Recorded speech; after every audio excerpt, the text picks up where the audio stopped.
They called me Joan of Navarre, Queen of France, wife of Philip VI, mother of future kings. But in the darkness of my chambers, when the candles flickered low and the court slept, I was simply a woman who loved where she shouldn't. Her name was Isabel, my lady-in-waiting, and our love was the most dangerous secret in all of medieval Europe. One wrong glance, one whispered word overheard, and we would both burn. This is the story of a queen who wore a crown by day and lost herself in forbidden arms by night. A love that history tried to erase, but I will never forget. Before I tell you this story that has remained hidden for centuries, I need to ask you something. Subscribe to this channel. Your subscription gives us strength to keep telling stories that reach the heart about women who loved, made mistakes, suffered, and dared to be themselves even when the world demanded otherwise.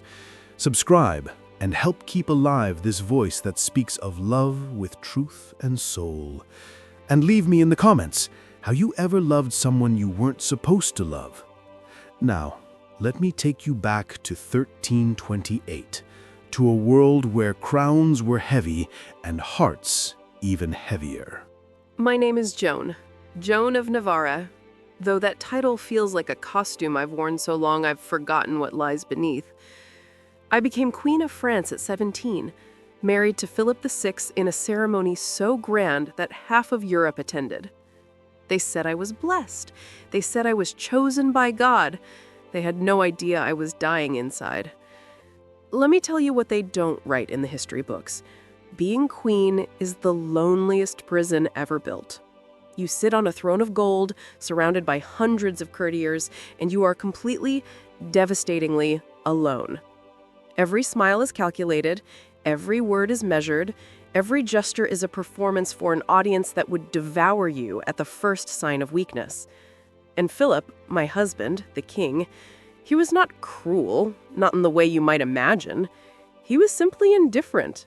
I was a political alliance, a vessel for heirs, a symbol to parade at state functions.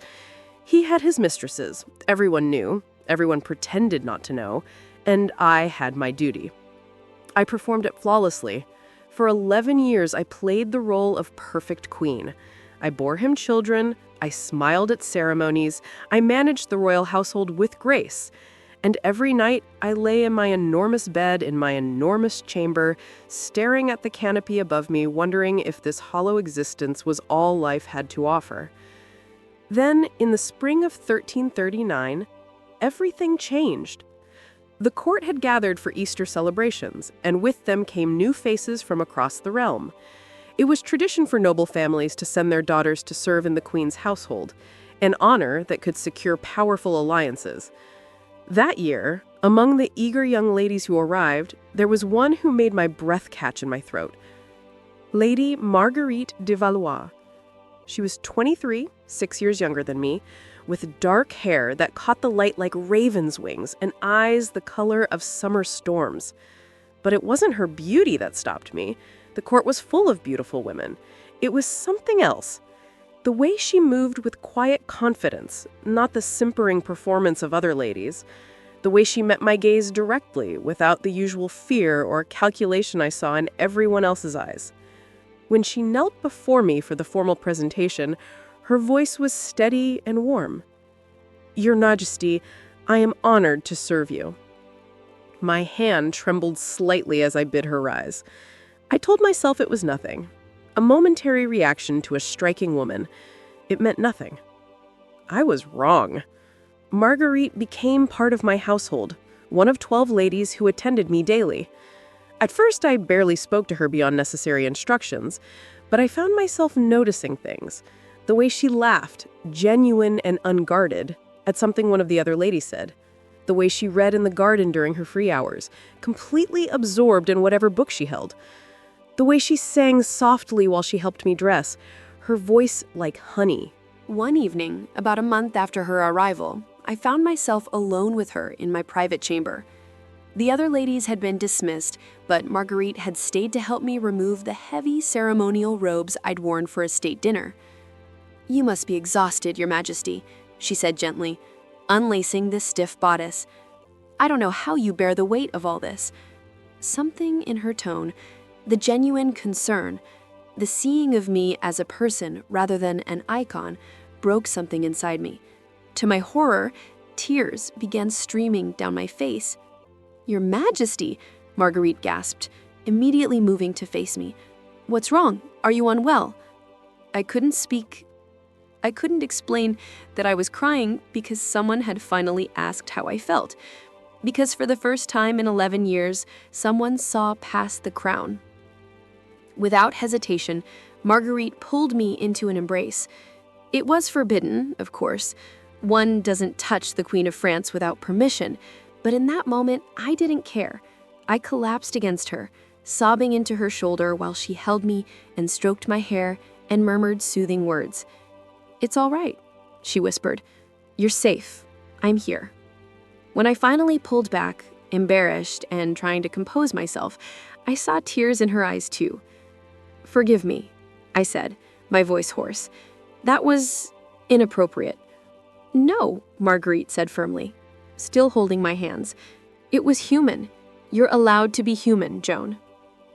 She'd called me by my name. Not Your Majesty, not Your Grace, just Joan. And something shifted in that moment. Something that would change both our lives forever. From that night on, Marguerite became more than my lady-in-waiting.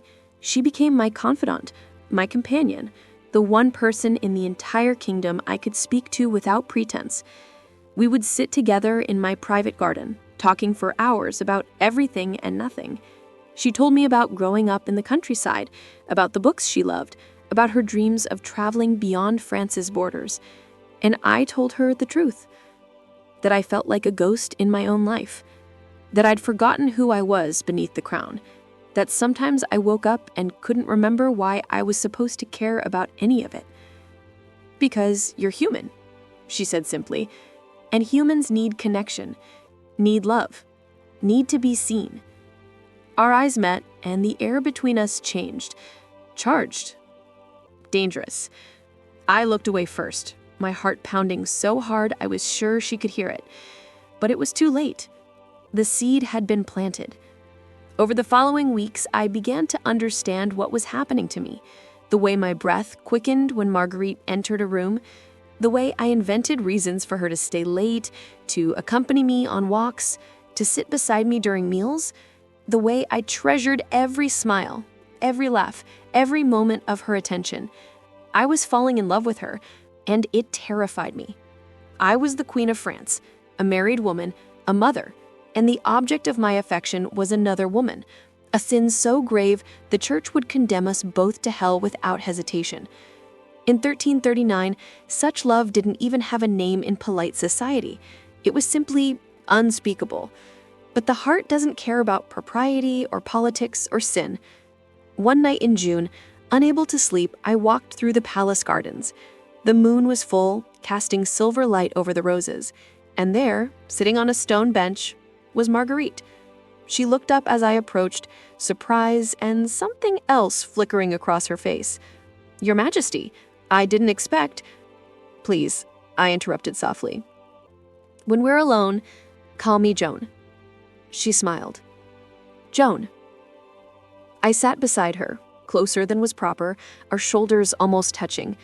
I couldn't sleep, I confessed. Neither could I. "I've been thinking."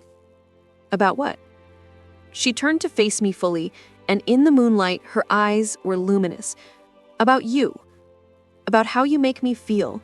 About how wrong it is and how right it feels, and how I don't know what to do with any of it." My heart stopped, then started again, faster than before. "Marguerite, tell me I'm imagining it," she whispered urgently. "Tell me I'm mad. Tell me these feelings are mine alone and I'll find a way to bury them. But please, Joan, tell me the truth. I should have lied, should have protected us both, should have maintained the distance that propriety demanded. Instead, I reached out and took her hand. You're not imagining it. I breathed. God help me. You're not imagining anything. And then she leaned forward and kissed me. What happened next would set in motion events that would test everything we believed about love, duty, and survival. That first kiss changed everything and nothing. Everything, because suddenly the world had color again. The gray existence I'd endured for 11 years burst into vibrant life. I woke each morning with purpose, to see Marguerite, to hear her voice, to steal moments alone where we could drop our masks and simply be. Nothing, because outwardly, everything remained the same. I was still the queen, she was still my lady-in-waiting. We played our roles flawlessly while hiding the most dangerous secret in the kingdom. Our love bloomed in shadows and stolen moments, a touch of hands behind a tapestry, whispered conversations in alcoves, notes hidden in books, written in a cipher only we understood. And late at night, when the palace slept, Marguerite would slip through the hidden passage that connected her chamber to mine. Those nights were everything. We would lie together in my enormous bed, talking in whispers, laughing softly at inside jokes, holding each other as if we could stop time itself. And yes, we made love, tender and passionate and desperate all at once, knowing each time might be our last. "I never knew it could feel like this," Marguerite whispered one night, her head resting on my chest, her fingers tracing lazy patterns on my skin. "I never knew love could make you feel so alive and so terrified at the same time." "Are you terrified?" I asked, stroking her hair. "Always," she admitted. "Every moment we're together, I'm terrified of losing you, of being discovered, of what they would do to us." I knew what they would do. In the best scenario, Marguerite would be banished from court, her family disgraced. In the worst, well, people had been burned for less. "Do you want to stop?" I asked, though the thought of it felt like death. She lifted her head to look at me, her storm-grayed eyes fierce. "Never. I would rather have 1 year of this truth than a lifetime of acceptable lies." I kissed her then, pouring all my fear and love and gratitude into that kiss. For 6 months, we lived this double life. By day, queen and lady-in-waiting. By night, Joan and Marguerite, 2 women desperately in love in a world that would destroy them for it. But secrets this powerful don't stay hidden forever. The first crack in our carefully constructed facade came from an unexpected source: my husband, King Philip. One evening in December, he summoned me to his private chambers. Unusual, as we typically only met for public functions or the occasional duty of producing heirs. "Joan," he said without preamble, "the court is talking." My blood turned to ice. "About what, Your Majesty?" "About you and that lady-in-waiting, Marguerite de Valois." I forced myself to breathe normally, to keep my face neutral. "What about her?" Philip poured himself wine, not offering me any, another sign of his displeasure. "They say you favor her too much, that she has inappropriate influence over you, that you're unnaturally close." The word unnaturally hung in the air like poison. Lady Marguerite is a trusted companion, no more or less than my other ladies. "Then perhaps you should demonstrate that," Philip said coldly. "Send her away for a while, or better yet, arrange a marriage for her. A husband would solve this perception problem." Every word was a dagger to my heart, but I kept my expression serene. "As you wish, Your Majesty." That night when Marguerite came to me, I told her everything. She went pale. "He's going to separate us," she whispered. "Not if we're careful," I insisted. "We'll be more discreet. I'll assign other ladies to attend me more often. We'll—" "Joan," she took my face in her hands, "you can't protect me from this. I'm expendable. You're the queen. If it comes down to choosing between me and your position, your children, your life, you have to choose them." "No!" I gripped her wrists desperately. I won't lose you. I can't. You might not have a choice. She was right, of course, but love makes us delusional, makes us believe we can defy the entire world if we just try hard enough. For the next few weeks, we tried to be more careful. Marguerite deliberately spent time with other ladies. I made sure to interact equally with all my attendants. We stopped our nightly meetings, limiting ourselves to brief, stolen moments. It was torture. But our caution came too late. Someone had been watching us more carefully than we realized. Her name was Lady Isabel, one of my other ladies-in-waiting. She was ambitious, calculating, and had always resented Marguerite's closeness to me. What we didn't know was that she'd been documenting our interactions, noting every lingering glance, every private conversation, every moment that could be twisted into evidence of our sin.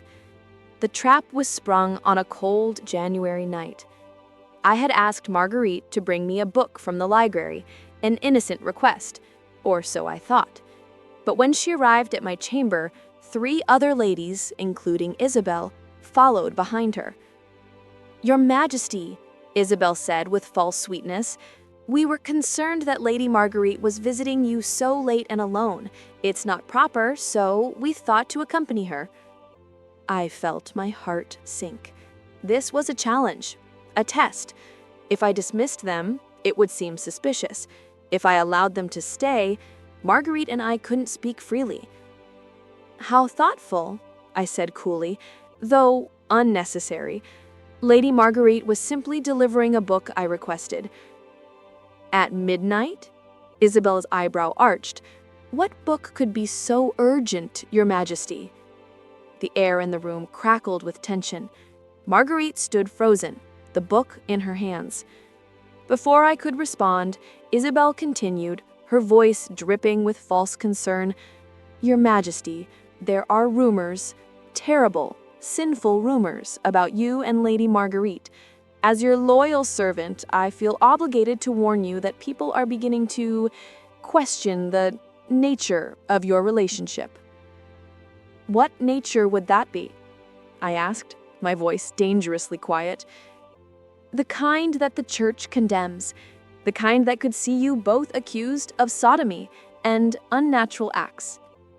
Marguerite gasped. I stood from my seat, drawing on every ounce of royal authority I possessed. "How dare you?" I said, ice in my voice.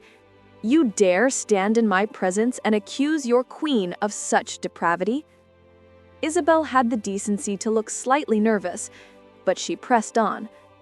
"I accuse no one, Your Majesty. I merely report what others are saying. For your own protection, I suggest you distance yourself from Lady Marguerite. Perhaps send her away. Or perhaps," she smiled coldly, "arrange for her to marry. I believe Lord Henri has expressed interest in taking a wife." Lord Henri, a brutish nobleman twice Marguerite's age, known for his cruelty to servants. I wanted to scream, to rage, to throw Isabel from my chamber and damn the consequences. Instead, I smiled coldly. "Your concern is noted, Lady Isabel. Now leave. All of you. Except Lady Marguerite." "But Your Majesty—" "Now." They left, Isabel shooting one last poisonous look over her shoulder. When the door closed, Marguerite and I stared at each other, both understanding that our time had run out. "Joan," she began, "I won't let them take you. I won't let them marry you to that monster." "You might not have a choice." "There's always a choice." But even as I said it, I knew I was wrong. We were trapped in a cage of our own making, and the walls were closing in. What happened next would force us to make an impossible choice: love or survival. The next morning, I was summoned to the king's private council chamber. My stomach churned as I entered to find not just Philip, but also Cardinal Dubois, the king's chief advisor, and 2 other high-ranking churchmen. This was not a casual meeting. Joan, Philip began, his tone formal and cold. "We need to discuss a matter of grave concern." Cardinal Dubois stepped forward, his face stern and unforgiving. "Your Majesty, it has come to our attention that your relationship with Lady Marguerite de Valois has become inappropriate. Multiple witnesses have reported behavior that suggests unnatural affection between you." My blood turned to ice, but I kept my face perfectly composed. "Multiple witnesses?" I asked calmly. "Or one ambitious lady with a grudge?" "Lady Isabel is not the only one," the Cardinal continued. "Several members of your household have expressed concern. Your late-night meetings, your constant companionship, the way you look at her." "I look at all my ladies with equal regard," I said, though my voice wavered slightly. "That's not what we've observed," Philip interjected. "Jean, I warned you. The court is talking, the church is concerned, this cannot continue." "What cannot continue?" I asked, forcing steel into my voice. "My friendship with a member of my household? My kindness to a woman who serves me loyally?" Cardinal Dubois' expression darkened. "Your Majesty, do not play games with the church. We know what this is. We know what sins have likely occurred behind closed doors. And while you are queen, you are not above God's law." The threat was clear. They couldn't openly accuse me without proof. I was still the Queen of France, after all. But they could make life unbearable for Marguerite. They could force her into marriage. They could have her investigated, tortured if necessary, until she confessed to whatever sins they wanted to hear. "What do you want from me?" I asked quietly. "Send her away. Today. Immediately. And accept the marriage arrangement we've prepared. Lord Henry de Bourbon has agreed to take Lady Marguerite as his wife. The wedding will take place within the month." My world tilted. "No!" "It's not a request, Joan," Philip said coldly. "It's a command from your king and husband. Lady Marguerite will marry Lord Henry, or she will face investigation by the church for heresy and unnatural acts. The choice is yours." It wasn't a choice. It was a death sentence either way. I somehow made it through the rest of that meeting, agreeing to their demands with a numb voice that didn't sound like my own. When I was finally dismissed, I walked through the palace corridors like a ghost, seeing nothing, feeling nothing. I had to tell Marguerite. I found her in the garden where we'd first kissed, sitting on that same stone bench, reading. She looked up as I approached, and her smile faded immediately when she saw my face. "Joan, what's wrong?" I sat beside her, taking her hands in mine, not caring who might see. "They know," I whispered.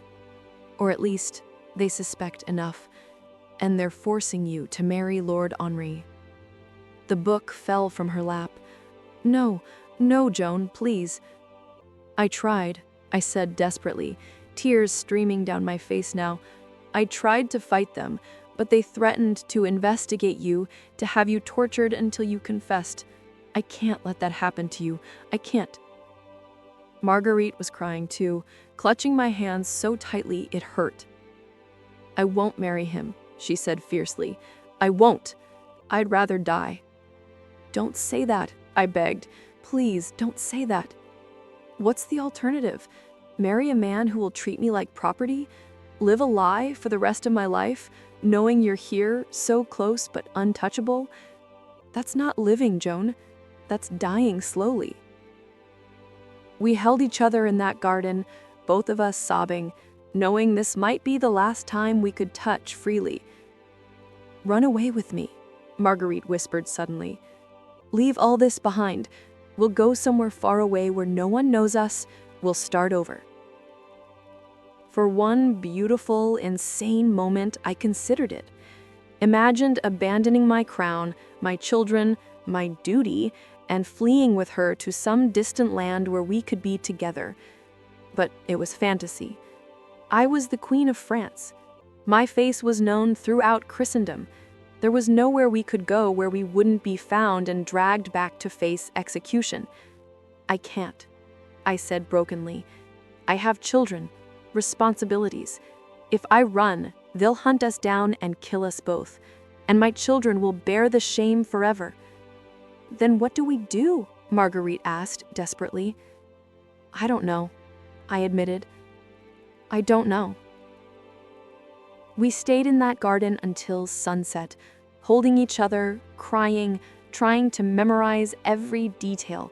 The smell of her hair, the sound of her heartbeat, the feel of her skin against mine. As darkness fell, Marguerite pulled back slightly, her eyes red but determined. Joan, listen to me. I have an idea. It's dangerous, but it might work. What? What if I confess? Confess to what? To loving you, to seducing you. I'll say it was all my doing, that you were innocent, that I manipulated you with witchcraft or devilry.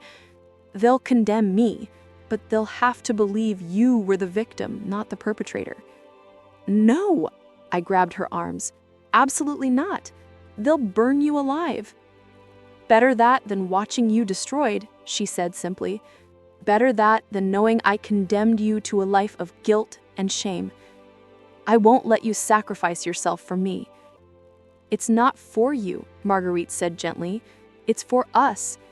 This way, our love means something. This way, you survive to maybe someday be happy again.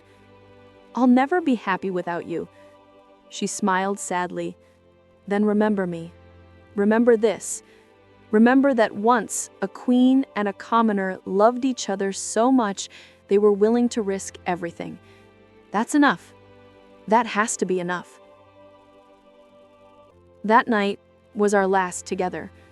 We made love with desperate intensity, memorizing every touch, every kiss, every whispered word. And in the darkness, Marguerite told me her full plan. She would go to Cardinal Dubois in the morning and confess to bewitching me, to leading me into sin. She would claim sole responsibility, painting herself as a seductress who had corrupted an innocent queen. It was outrageous, but the church wanted a villain, and she would give them one. They'll torture you to extract the confession, I fawned, horrified. I know. They'll kill you. I know. I can't let you do this. She cupped my face in her hands, her gray eyes fierce and loving. You can't stop me. And Joan, this is my choice. Let me make it. Let me save the woman I love, even if I can't have her. We held each other until dawn broke, neither of us sleeping, trying to stretch time into infinity. When the first light crept through the windows, Marguerite kissed me one last time. I love you, she whispered. In this life, and whatever comes after, I love you. I love you, I sobbed. Always, forever. And then she left my chamber for the last time. What happened in the hours that followed would haunt me for the rest of my life. 3 hours after Marguerite left my chamber, the palace erupted in chaos. She had gone directly to Cardinal Dubois and done exactly what she'd promised. Confessed to everything. To seducing me with unnatural arts, to leading me into sin, to corrupting the Queen of France with devilish influence. They arrested her immediately. I tried to stop it. I stormed into the cardinal's office and recanted everything, insisted that I was the one who had pursued her, that she was innocent. But they didn't believe me. Or rather, they didn't want to believe me. Marguerite had given them a narrative that protected the monarchy and satisfied the church's need for a villain. A corrupting commoner was a much better story than a sinful queen. Your Majesty, Cardinal Dubois said with false sympathy, you are clearly traumatized by this woman's manipulation, but the church will cleanse this evil from the kingdom. You need not worry. Don't do this. I begged, abandoning all royal dignity. Please, I'll do anything. Send me to a convent, exile me, anything. Just spare her. The matter is beyond your authority now, Your Majesty, he said coldly. Lady Marguerite has confessed to heresy and witchcraft. The law is clear. They held the trial within days. I wasn't allowed to attend, but I heard every terrible detail afterward. How they had tortured her to extract more details of her seduction. How she had maintained her story even under unimaginable pain, never wavering, never implicating me beyond what was necessary to make her story believable. How she had gone to her death with quiet dignity, forgiving her executioners, praying not for herself, but for me. They burned her in the public square on a gray February morning. I watched from a high window in the palace, far enough that I couldn't see details, close enough to see the smoke rise into the sky. I stood there for hours after the smoke cleared, completely numb, feeling as if my soul had burned with her. In the days that followed, I went through the motions of life. I attended dinners, I met with advisors, I played with my children. But inside, I was hollow. The vibrant colors Marguerite had brought to my world had drained away, leaving only gray. The court was satisfied, the troublesome lady-in-waiting was gone, the queen was restored to virtue. Life returned to normal. Except nothing was normal. Nothing would ever be normal again. I lived for 34 more years after Marguerite's death. I watched my children grow and marry and give me grandchildren. I performed my queenly duties with perfect grace. I was, by all accounts, a successful monarch. But every night, in my enormous bed, in my enormous chamber, I was alone with my grief and my memories. I never loved again. How could I? The one person who had truly seen me, truly known me, truly loved the woman beneath the crown, she was gone. And I had let her die to protect a position I no longer wanted. People say time heals all wounds. They're wrong. Time doesn't heal, it just teaches you to live with the scar tissue. I kept a locked box in my chamber, hidden behind a false panel in the wall. In it, I preserved everything I had left of Marguerite. The notes we'd exchanged, a ribbon from her hair, a small book of poetry she'd given me. On nights when the loneliness was unbearable, I would take out these treasures and remember. Remember her laugh, her touch, the way she looked at me like I was the only person in the world who mattered. Remember that for 6 perfect months, I had been truly, completely alive. I'm telling you this story now because it needs to be told, because history remembers me as Joan of Navarre, Queen of France, political figure, mother of the royal line. But that's not the whole truth.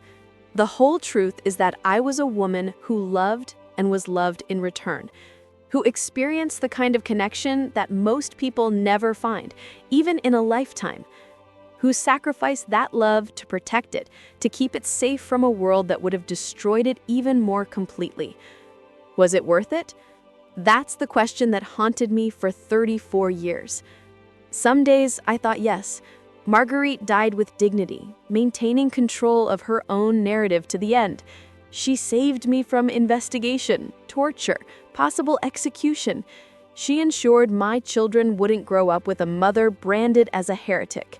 She gave us both a kind of immortality, not the false immortality of historical record, but the true immortality of a love so powerful it defied death itself. Other days I thought no, I should have run away with her when I had the chance, should have chosen 6 months of freedom over 34 years of safety, should have burned with her rather than live without her.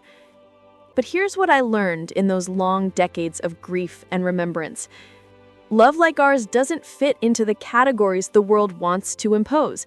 It's not pure or impure, sacred or sinful, right or wrong. It simply is.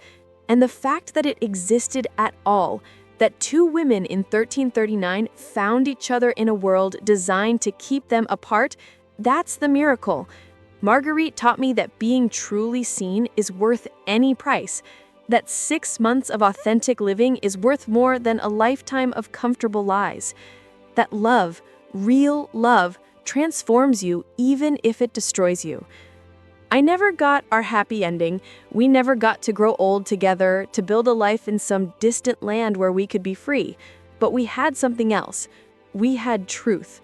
We had moments of pure, undiluted connection that most people never experience. We had the courage to reach for something beautiful, even when we knew it would burn us. And maybe that's enough. Maybe that has to be enough.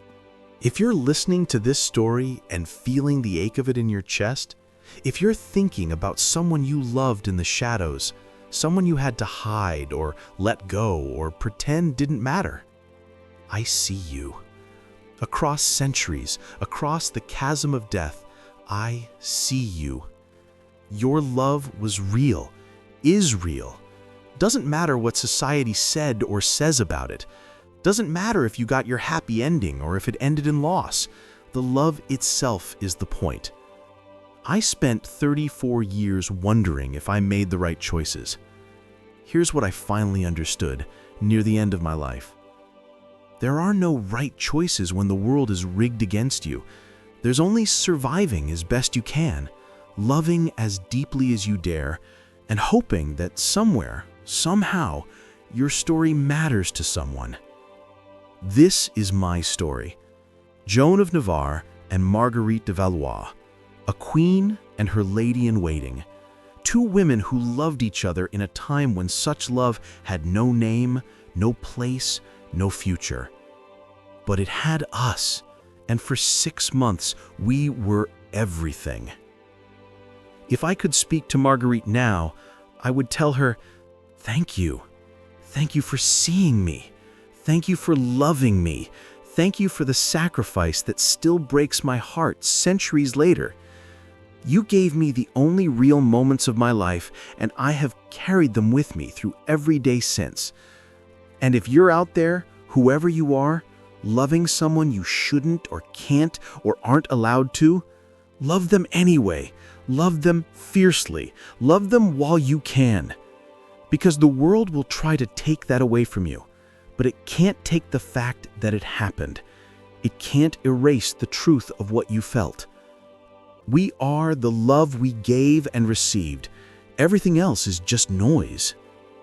If this story touched your heart, if it made you think about love and sacrifice and the courage it takes to be your authentic self, let me know in the comments. Tell me, who do you love in the shadows? And don't forget to subscribe. Every story we tell here is a piece of truth, a piece of love, a piece of hope that survives even when everything else is lost. Until the next story, remember, love always, always matters. Even when it hurts, especially when it hurts.